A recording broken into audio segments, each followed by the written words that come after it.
So with something like Destiny, now that you're laying it out, years in advance, or how do you plot something that long and that far out? I mean, do you just have a giant piece of paper on a table and you're kind of timeline and thinking of different plots and how to interconnect them? Uh, it is there. There are documents. Dude, I can't. Sure, yeah. I can't do longhand though. I'm not sure what it is, but like, I look back and I can't believe that I took physical tests as a kid. Just writing a few sentences, my hand hurts. Ah, Yeah. I'm the opposite. I mean, my hand will hurt after a while, Yeah. but I love it. I mean, I grew up in New York, but now I live out in New Jersey, and I used to commute when we went to the city. I worked in the city, so I would commute. I would take the bus in for, 5 or 6 years now. So I was kind of forced being cramped on public transportation and even on the subway, just with a small notepad. So maybe that was my gym workout, for my wrist and whatnot. Oh yeah, But it's just the probably primed for the writing. Yeah. Yeah, and just the act of writing longhand, I just something about it just clicks with me. I just like doing it. I can get if I'm really hitting like a stream of consciousness where I just kind of zen out and just start going, Yeah. even if it turns out to be like crap. The act of doing that is just something I dig it. So, but I Yeah. feel what you're saying too. It could be a pain in the ass for sure. Yeah, but yeah. That is. There's definitely a value in it though, for sure, that I miss. Like, dude, for example, I have probably about 20 notebooks that I started to write notes in, and I can't commit to it for some reason, because I know that it's gonna physically hurt me. But yeah, as far as Destiny New York, there are certain elements of the story that are very beat by beat written down.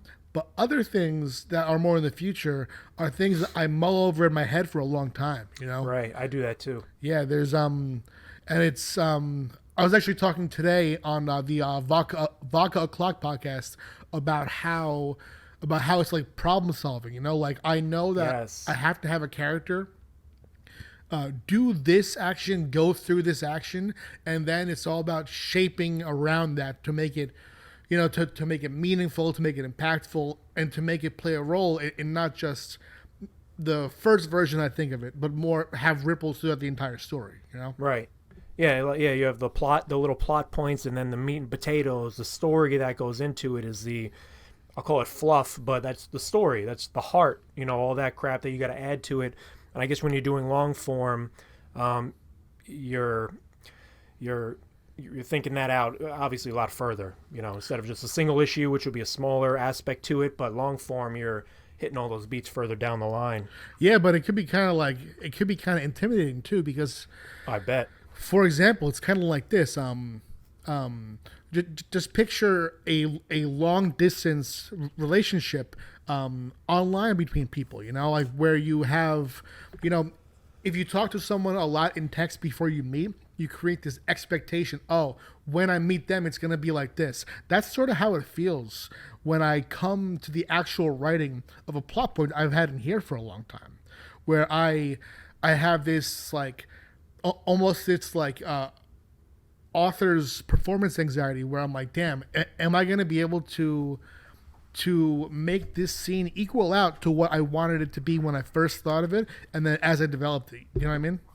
Oh yeah, making it work. Like I'm working on something now, so I in doing this show and starting to lay out this show, I'm doing another part, just a writing comics section where I just kind of go over my process. So it forced me to sit and think about how I do it and commit to, if I had to tell someone how I do it, which fluctuates a lot. I don't know about you, it definitely fluctuates, but I start off with the brainstorming phase, which, like you said, I kind of keep a lot of it up in here, Yeah. and I mull it over, and I think if it's even worth doing. And then when I finally want to commit to a story, I'll start taking notes, and I might have different books all over the place here, but I might write ideas, like one idea for a little bit of quippy dialogue, I'll put that on a post-it note, an action scene that might take place at the very end, some crap from the beginning. It's all over the place, the brainstorming phase. And then when I come in and do the outlining phase, that's kind of, especially if it's 3 or 4 issues, which is the book I'm outlining and working on now, the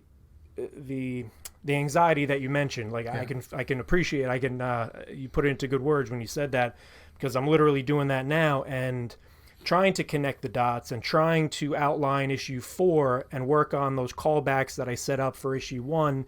It's just, I guess you got to be, it's definitely intimidating, and you got to kind of be, that's where the writing work comes in. You got to be a little bit surgical, when it comes to that stuff. So, Yeah, and it's a lot of kind of like reckoning with your expectations, and just realizing that you have to at some point write it and just get it out there, and then you can make it better later on.